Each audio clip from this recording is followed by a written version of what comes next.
Here's a quick tutorial on the new welcome screen available now in QuarkXPress 2026. It's divided into 4 main tabs.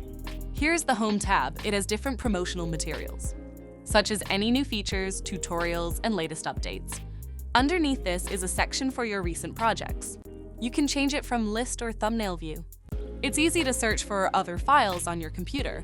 Just click the Other Projects icon. If you want to skip the welcome screen experience, just click the Do Not Show Again button on the bottom right. You can always go back and check it again if you want to see it when you launch QuarkXPress. Under the Home button, there's a New tab.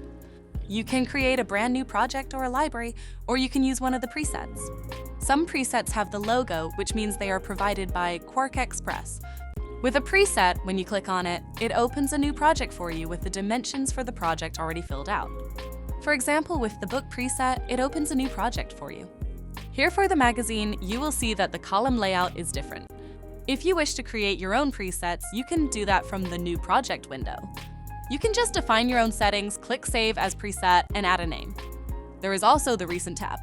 If you work on many project files at the same time, you will be able to see them from here. Next, we've got Resources. It has videos, tutorials, and other useful resources. One last thing about this new welcome screen is Workspaces. Here there is a drop-down. It's on the Home, New, and Recent tab. Workspaces are predefined palette sets to help you find the right tools. By default, there are 5 presets. If you click on Short Form Print, you can see that the workspace adjusts. Then with digital, different options show. If you want to save your own workspace, go to Window, Palette Sets, Save Palette Set As, then click OK and it appears in the drop-down. It's super cool!